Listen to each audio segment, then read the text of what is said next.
Introducing.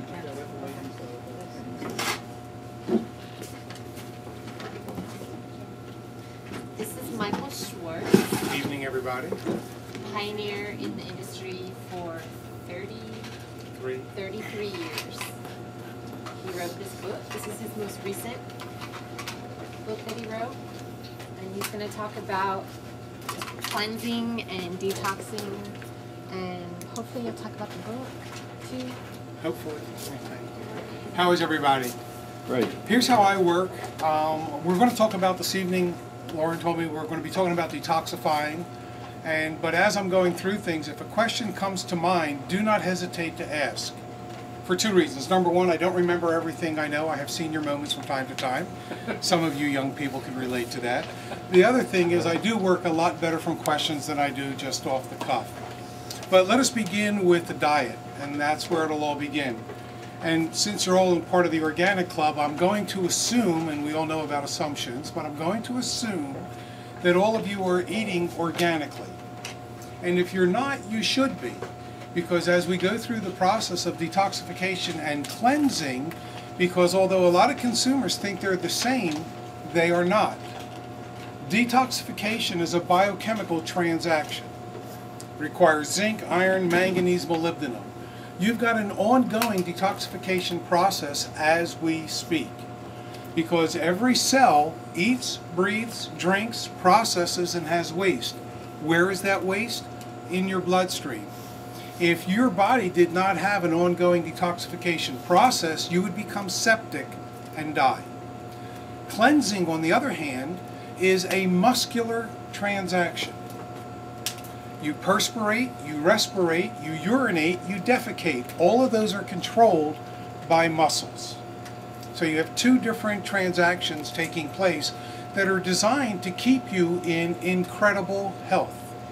You know, no one dies from old age. We die from heart failure, kidney failure, accidents, diseases. The only people who die from old age are usually around 120. I think the last person just passed at 121. So anything over 100 is normal. It's thus dying younger that is not normal. Okay, because the body seeks balance and harmony. The body is constantly rejuvenating itself. So how do we maintain vitality? How do we maintain youth? How do we slow down the aging process? Diet.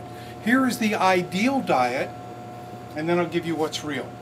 Ideally, 80% raw, 15% cooked, 5% junk. And there's a good reason for the junk. There's two reasons for it. Number one, should you catch me later at Los Cucos having a beer along with my tacos, you'll know that I'm enjoying my 5%.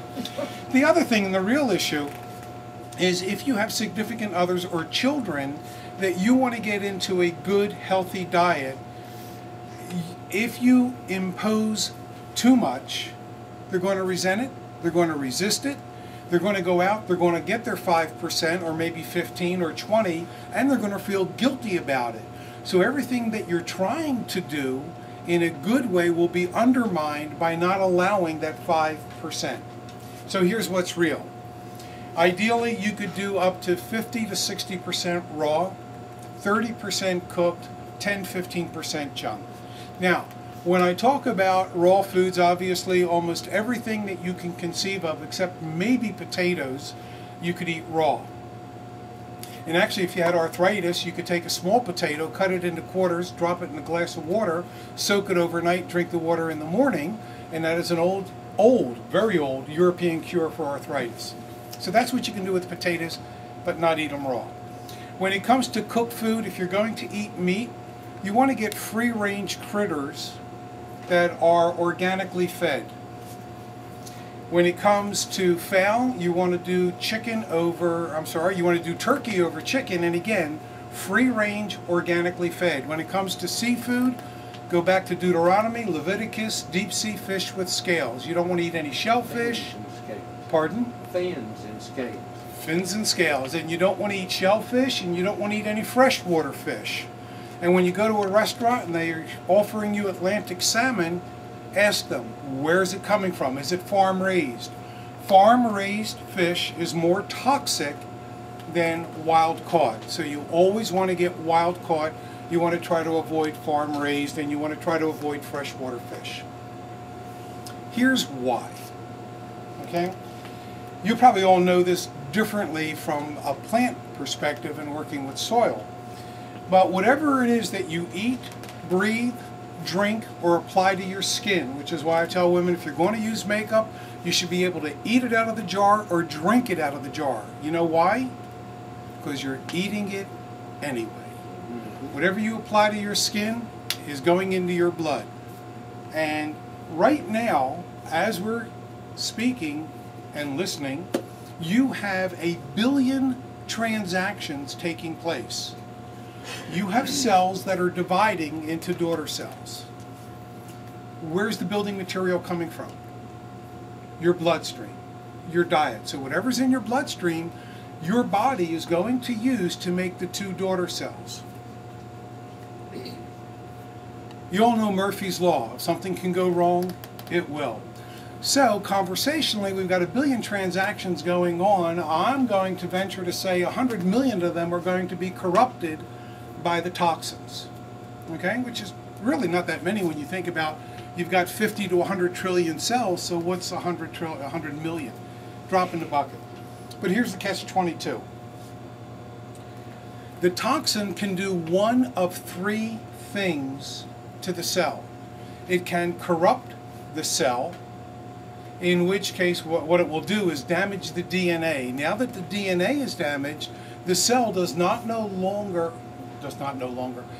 no longer knows how to perform its function. It's lost its blueprint. It doesn't know what to do. Not only that, it doesn't look proper to the body. Yes, sir? Is that Crohn's disease? Well, that could be the beginning of every disease, including aging, certainly cancer. And here's how that comes about.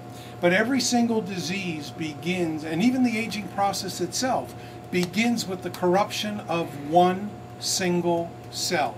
Because if you go back to the math problem of high school, and some of you kids may remember this, if you take a penny and double it every day for 30 days, what did you have at the end of 30 days? Anybody remember? How many? $1 billion. How many million? Several. Over 5. And if you do it for 39 days, you'll hit 1 billion. Okay? And you have cells. Your cells are replicating. 1 makes 2, 2, 4, 4, 8, and so on. So here you have a toxin that has corrupted the DNA of one cell, and if the body doesn't capture it and eliminate it, it will go exponentially. The other thing that can happen, let's say that the DNA is not damaged, but what may become damaged is gene expression. Your genes manufacture proteins, and proteins pretty much along with enzymes run your body. Let us say conversationally that one of the proteins, that one of the toxins closes a switch that should remain open. Because when that switch is open, what it does is it allows the body to make a protein that is designed strictly to eliminate tumors. That switch is closed, you have lost that ability to eliminate tumors. Now you're on your way to a condition. The other side of the coin is you have a switch that should be closed, the toxin jams it open, now you have rapidly multiplying cells. And what is that disease? You said it earlier. Cancer. Cancer, uncontrolled growth of cells. That's all it is. There's over 100 different cancers. They've identified 12 starter cells, because you never hear about stem cells being the cause of cancer. But they can be, because what happens